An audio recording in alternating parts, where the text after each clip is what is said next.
Bom, o tema de hoje, pessoal, é como matricular o filho numa escola italiana. O Jimmy, como tem uma filha ainda adolescente, vai poder aí compartilhar um pouquinho da experiência que ele teve para trazer a filha para a Itália, como foi todo esse procedimento desde o Brasil, quando ele ainda estava no Brasil, precisava ali reunir a documentação necessária, trazer para a Itália. Então ele vai contar um pouquinho para a gente aqui e eu tenho certeza que vai ajudar bastante você aí que está se planejando em vir para a Itália.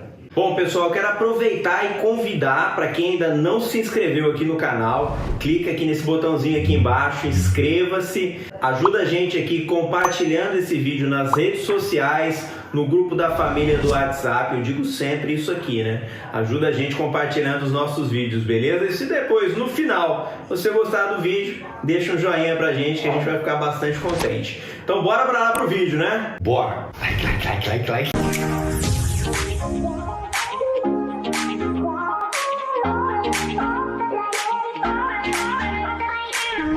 Esse tema você acertou na veia.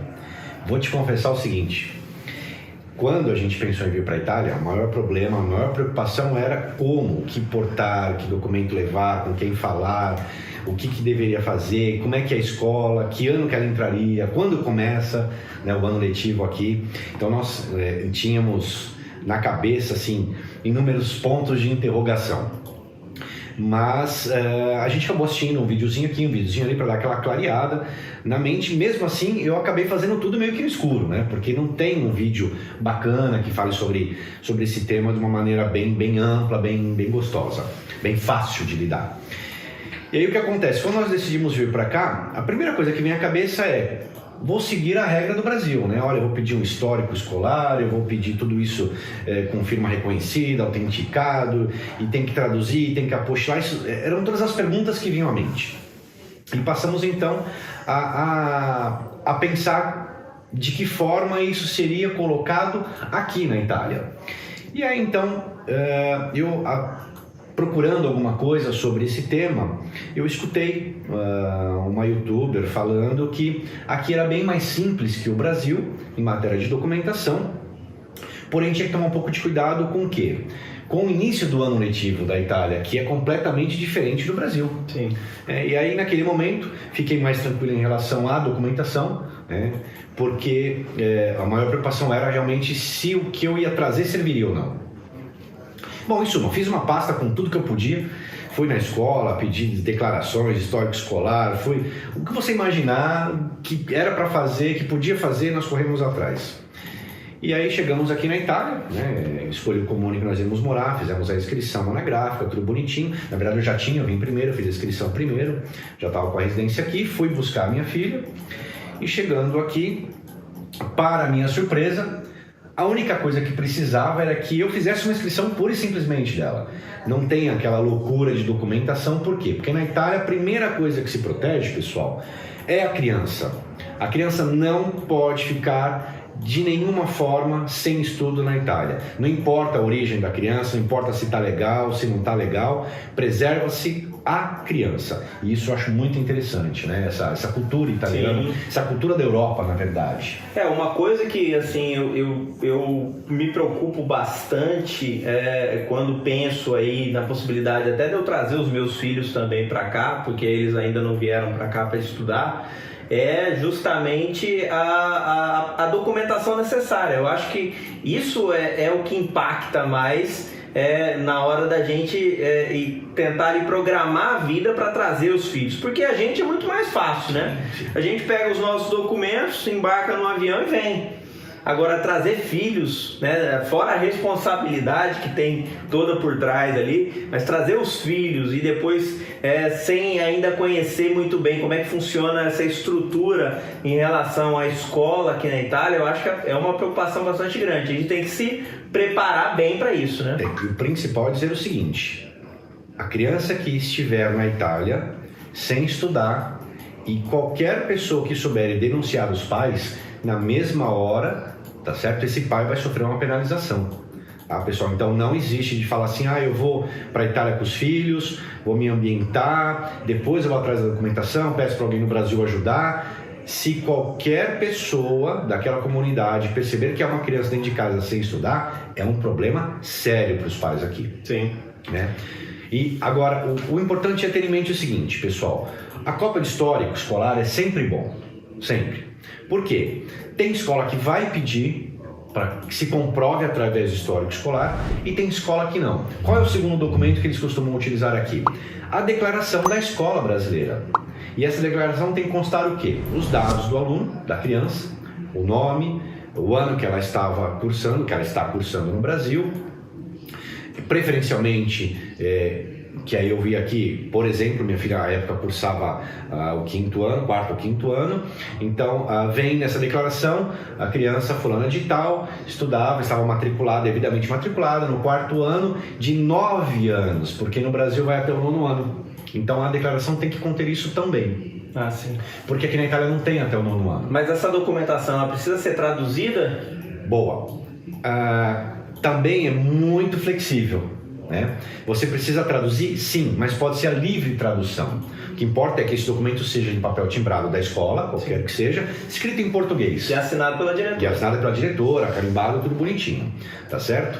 Precisa de algum carimbo do MEC, alguma coisa assim não também? Não há necessidade, pessoal. Só o papel timbrado da escola, do colégio, que quer que seja, a simples declaração curta e grossa. O aluno Joaquim José da Silva Xavier, de tantos anos, estuda no nosso colégio, na 4ª série, no total de 9 anos.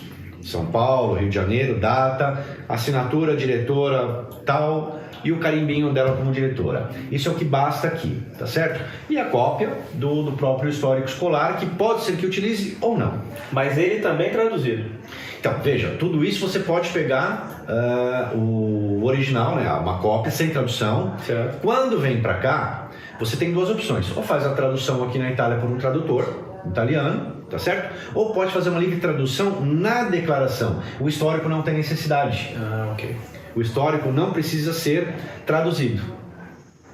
Até porque normalmente são números, né? Quase que um boletim aquilo, né? E os nomes das matérias são iguais. Sim. Né? Com exceção das línguas estrangeiras, o francês, o italiano, que a criança vai acabar cursando aqui. Mas a matemática, a história, por mais que não seja escrita da mesma maneira, bate-se o olho e se identifica que história, com H ou sem H, é história.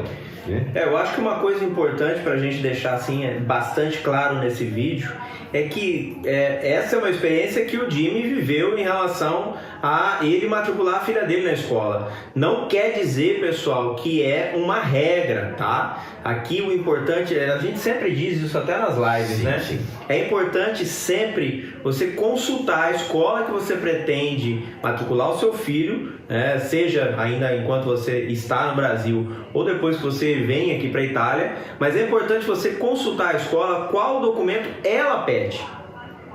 Porque como o Jimmy falou, ele precisou ali, na verdade, de uma declaração. Simples. Uma simples declaração da escola. Mas por isso que eu pedi para trazer o histórico. Sim. Porque é o segundo documento que pode ser pedido. Eu fiz não só o da minha filha, mas os meus sobrinhos vieram para cá, na verdade, filhos do meu primo, né? Eu chamo de sobrinho, mas são filhos do meu primo. E eu fiz a matrícula deles também. E da mesma maneira, o que eu precisei? A declaração, desta vez, pedir o histórico. Para minha filha não foi pedido, sim, mas para o meu primo acabaram pedindo histórico. Minha prima tinha esse documento. E aí a foto, uma foto tessera. E no caso, como ele não tinha documento italiano, porque ele ainda ia fazer toda a parte de documentação, ele já era reconhecido, mas não tinha documentos italianos. Então precisou somente dessa declaração, o endereço dos pais, o telefone dos pais, tudo bonitinho. E concomitantemente a isso, depois vão dar um prazo para que se apresente os documentos, quer se for reconhecido italiano ou se apenas como brasileiro que pode estudar aqui. Não precisa, não há proibição alguma de um estrangeiro que estiver aqui menor de estudar. Pode estudar. Uma situação que eu já vi aqui acontecer, uma escola ou outra, já vi algumas vezes isso ocorrer, de solicitar o cartão de vacinação. Você já viu isso? Verdade, bem lembrado, Fábio. A escola pede, e não só a escola, quando se faz a inscrição na agência de saúde, né, local, na ASLA, é obrigatório, pessoal, que se porte tá certo? A carteira de saúde, mesmo que esteja desatualizada, traga. É como se fosse, é mais do que um RG para criança, por quê? É um RG de doenças, é um RG de imunização. E a falta disso vai gerar também um puxão de orelha. Mas é um requisito que a escola coloca? É um requisito, ela pede. Então, se você não portar, ela vai te exigir. Olha, eu preciso da carteira de vacinação. Ah, mas está no Brasil. Então, converse com alguém no Brasil, peça para mim enviar. Pode ser por fax, pode ser escaneado. Eles precisam. Até porque, pessoal, as vacinas que são obrigatórias na Itália, que possivelmente não sejam no Brasil, tá certo? Serão ministradas para essas crianças aqui. Elas deverão tomar essas vacinas na Itália. E precisa ser traduzida essa carteira de vacinação? Também não precisa. Simples, cópia simples. Se tiver original, bonitinha, traga. Mas pode ser só a cópia, sem nenhum tipo de tradução. Essas traduções, então, elas são simples, não precisam de apostila? Não precisa de apostila. Nenhum documento? Nenhum documento. Nenhum desses documentos necessários para apresentar para a escola? Nenhum deles. Okay. Essas duas que eu fiz e algumas outras pessoas que eu assessorei, ninguém pediu nem tradução juramentada, nem apostilamento, nem nada. Mas isso a gente está falando para a escola menor, para menores. Para menores. A escola ali até o primeiro grau completo, o segundo grau talvez já tenha outros requisitos, né? Outra situação que eu acho que é importante a gente também comentar aqui nesse vídeo e deixar bem esclarecido é em relação à autorização dos pais. A gente já viu aí muitas dúvidas, né, de pessoas que entram em contato conosco querendo saber se vai ser necessário apresentar alguma autorização do genitor que talvez não esteja presente no momento da matrícula da criança. Então acho que é importante também a gente ajudar o pessoal a solucionar isso, né? Perfeito. Vamos ter em regra o seguinte, pessoal. Para a criança viajar, né, quer com pai, quer sozinha, quer com responsável, ela tem que ter uma autorização do país de origem. Iniciamos com esse pressuposto, tá? Então a criança só está aqui com a autorização de um ou dos dois pais, tá certo? Quando chega com o pai, quer brasileiro, com a mãe, quer brasileira, ou quer já italiano, e a criança ainda não é italiana por qualquer motivo, né? Não precisa, para a escola, não precisa de uma autorização específica do cônjuge que não está na Itália. Certo. Tá? Ou seja, o cônjuge que está, ele é autossuficiente para assinar toda a documentação junto à escola. Mas isso porque o pai, no caso, que está presente, já é cidadão italiano ou seria para qualquer regra? Se ele for estrangeiro e o filho também, o que vão pedir para ele é a autorização de viagem da criança, que pode ser comprovada com o próprio passaporte. Certo. Porque pressupõe, se ela está com passaporte estrangeiro aqui com o pai, é porque tem autorização de viagem. O que na verdade que eu acredito que eles querem fazer é ter a certeza de que o filho não veio forçado, não né? veio forçado. Ou escondido do outro genitor. Do outro genitor. Eu acredito que seja essa isso. É a maior preocupação. Não é nem tanto para, né? Não, é realmente para saber se não está ali de forma irregular e escondida do outro genitor. Tá certo. Não, acho que a gente deu uma esclarecida boa em relação a isso. Acredito que o pessoal vai entender bem esse passo a passo que a gente está trazendo aqui, porque é uma etapa talvez mais importante, principalmente para quem tem uma família, né? Sim. Para quem tem uma família, eu acho que a primeira coisa que pensa é no bem-estar do filho. E o filho, em primeiro lugar, quando chega na Itália, precisa ir para a escola. Precisa ir para a escola. Agora, um ponto importante, dois, na verdade, que tem que ter também conhecimento, funciona assim aqui na Itália, pessoal. No Brasil, né, o ano letivo começa em janeiro, as aulas começam ali em fevereiro e termina no final de novembro. Isso é o ano letivo brasileiro. Na Itália, o ano letivo começa em setembro. Começa no frio e termina no frio. Começa em setembro, e aí setembro, outubro, novembro, dezembro, para uns diazinhos para Natal e Ano Novo, volta janeiro. Uma semaninha, né? Uma semaninha para... E esse ano letivo termina geralmente em final de junho, 18, 20 de junho, aqui na Itália. Tá? Então, diferente do Brasil. O que acontece com isso? Vamos dizer que o teu filho esteja no 5º ano no Brasil e você venha para cá em março. Né? Ele acabou de começar o 5º ano no Brasil. Ele chegando aqui, você vai ter de optar se ele volta para o 4º ano, ou seja, para o final do 4º ano, porque março aqui é quase já o último bimestre, né? Então ele voltaria para o final do 4º ano, ou se você já vai colocá-lo no final do 5º ano. Mas essa opção é nossa ou é a escola que sugere? A escola pergunta. E aí o que acontece? Ela primeiro pergunta para o pai, porque o pai geralmente sabe a condição da criança, se é uma criança que tem uma boa desenvoltura ou maior dificuldade, menor dificuldade. Então o pai é um ponto de equilíbrio para o professor ali, para o diretor da escola. Se o pai disser, olha, eu prefiro que meu filho retorne, por exemplo, o filho volta para o final da 4ª série, mas ele será monitorado, né? Não só pelo professor, mas tem um outro tutor em sala de aula, ou que assume mais de uma sala de aula, e se ele sentir que aquele aluno que regrediu, portanto, para o final do 4º ano, ele está avançado a ponto de ir para o final do 5º, a criança é posta no final do 5º ano. Isso é muito bacana também. Certo. Mas eles fazem um testezinho antes? Eles colocam uma provinha, não é prova, não. Vai sentir a desenvoltura do dia, né? O professor vai fazer algumas perguntas em sala de aula, se conseguir responder, né? Não são perguntas em italiano, são, por exemplo, matemática, coisas que dá para a criança que não fala o italiano ainda poder se virar, tá certo? Outra coisa que é importante dizer também, outro interessantíssimo ponto. Se o teu filho reprovou no Brasil 2, 3 vezes e chega aqui, por exemplo, deveria estar na 7ª série no Brasil, mas estava na 5ª porque reprovou 2 vezes. Ao chegar aqui e você disser, olha, não, ele estava na 5ª e eu quero que o coloque na 5ª, eles não fazem isso. Eles vão mandá-lo direto para a 7ª. Nossa. E testá-lo lá, para ver se ele consegue acompanhar o ritmo da turma. Porque a Itália, ela não aceita muito bem essa ideia de uma criança que deveria estar no 7º ano, está no 5º, no 4º ano. Então não tem reprovação na Itália? Na verdade, assim, existe a reprovação, só que não é... Diferente do Brasil, lá no Brasil se testa e se reprova. Quando se reprova. Mas o teste lá é o ano inteiro. Sim. Aqui não. Para vocês terem uma ideia, pessoal, a gente fala aí, primeiro bimestre, prova, segundo bimestre, prova. Aqui não, o aluno é testado todo dia. Todo dia ele tem algo valendo nota. Sim. Então não é simplesmente a prova. Praticamente todo dia mesmo. Todo dia tem algum evento, algum exercício que é valutado, que é mensurado como nota. Por isso que a gente vai trazer a Julinha aqui no próximo episódio para falar um pouco como é que foi a experiência dela. Como funciona. Mas lembrem disso, tá, pessoal? Se o aluno tiver com essa defasagem, tá? Aqui ele vai ter que primeiro para o ano correto dele. E aí, se os professores sentirem que realmente não dá, vão regredir.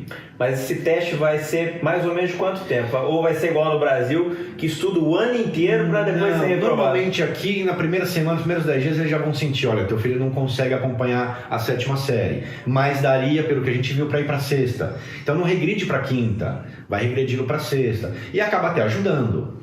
Porém, se o professor ou os professores sentirem que aquela defasagem do aluno é um problema emocional ou psicológico, ou seja, que foi originado dentro do lar, dentro da família, aquele professor, né, responsável pelo aluno, vai chamar os pais e vai propor que faça um acompanhamento médico apropriado para aquela criança.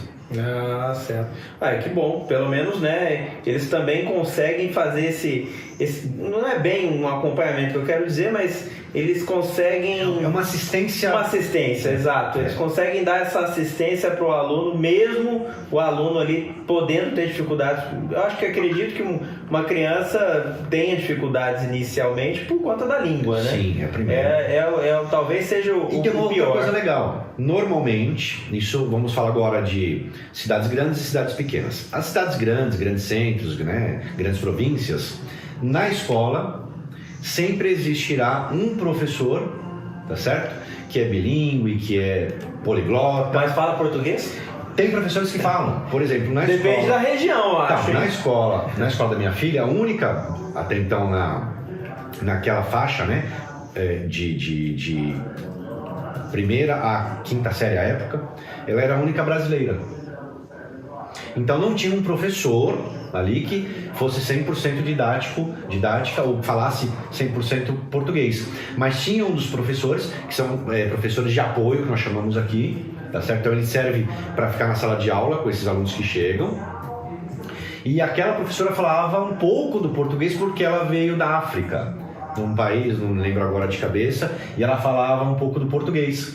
Então conseguia ali, né, conversar um pouquinho com a minha filha inicialmente. Mas as grandes cidades eu sei que tem. Sim. Né? Porque aquela escola tem maior concentração, por exemplo, de brasileiros ou de portugueses. Então se escolhe um profissional com essa língua no currículo para poder apoiar as crianças. Então sempre, pessoal, tem ali nas escolas, né, ou por turma, ou a cada 2 salas, 3 salas, depende da necessidade, né, da oferta e da procura, vamos dizer assim. Tem um professor que vai ficar com aquele aluno, vai se dedicar àquele aluno nos primeiros dias, nas primeiras semanas, para poder colocá-lo no ritmo da Itália. E pode ser até que exista outro brasileiro já estudando ali também. Sim, e quando acontece, por exemplo, quando esse meu primo veio para cá, foi para a mesma escola da minha filha, só que ele foi para a 8ª série, né, e minha filha estava na 6ª série. E aí, então, como ele não veio falando nem buongiorno, né? E aí, então, tudo que precisava, os professores falarem com ele, a direção, ou passasse qualquer coisa para ele fazer em italiano que ele tinha dificuldade de entender, iam lá na sala da minha filha, chamavam ela, né? Olha, vamos lá falar com o primo, traduz pra gente, é muito bacana. E até se sentiu, né? Coitada da Julinha, né? Virou intérprete. Virou, parava no meio de uma aula, às vezes importante, Mendrone, vem cá. E ela tinha que ir lá ajudar o professor ou a coordenadora. Não, mas é bacana poder ter essa possibilidade. Ia ser interessante, lógico, né? Se toda escola conseguisse colocar um terapeuta, né? Não é um terapeuta, um psicólogo. É um pedagogo. Um pedagogo, né? Que pudesse ali dar esse auxílio para estrangeiros. O problema, na verdade, é ter um profissional que fale várias línguas, né? Eles procuram aqui, quando é professor de apoio, né? A gente chama de coordenadoria pedagógica, também um professor para coordenadoria pedagógica, eles procuram, de acordo com a demanda daquela cidade, né? Olha, eu preciso aqui que tenha, exemplo, o inglês, o francês, o português. Então eles procuram um profissional que tenha tudo. Se não tiver, eles vão procurar 2 profissionais, óbvio, para poder também enxugar um pouquinho o gasto daquele comune, né? Agora, normalmente, que você vê muito aqui na Itália, o inglês, pessoal, dentro das escolas italianas, o inglês e o francês é na ponta da língua.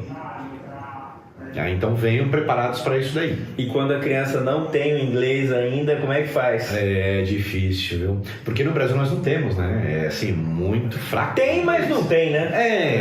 É um good tem morning. Tem inglês ver, vamos falar. Good morning, é um teacher, né? As pronúncias erradas.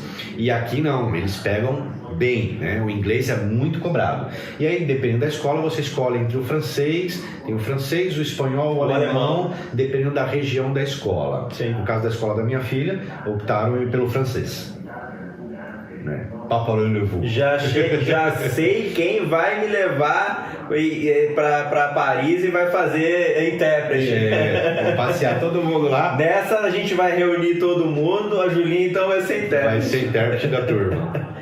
Beleza, eu acho que a gente, né, foi bastante claro nesse vídeo. Eu acredito que sim, porque os maiores problemas são esses, os medos. O documento, que ano que vai entrar, quando começa o ano, né? Porque como pai no Brasil, a gente pensa assim, né? É isso que é legal, tá, pessoal? Atentem-se para isso. Quando a gente está aí no Brasil, ou mesmo o pai ou a mãe veio aqui, fez a cidadania, vai voltar para buscar o filho e tal, e não tem conhecimento dessa área, o que ela pensa? Ou ele, eu vou esperar dezembro, que acaba o ano, então eu vou buscar o meu filho, né, os meus filhos, em dezembro eu volto, em janeiro começa o ano letivo. Então tome cuidado com isso, o ano letivo não começa em janeiro. Esse é um dos principais pontos para vocês. E eu tô com essa dificuldade também, eu tenho os meus filhos para virem também aqui para a Itália, e a gente está no impasse quando eles vão vir para estudar, porque a gente fica sempre com esse receio. Poxa, se vier em setembro, corre o risco de não completar o ano no Brasil. Se vier em dezembro, corre o risco de já vai chegar com dificuldade para aprender. Sim. Porque ainda não sabe a língua, ainda vai chegar atrasado. Sim. Então é um problema. Se vem antes, aí corre o risco realmente de perder o ano letivo no Brasil. Mas tem uma dica legal,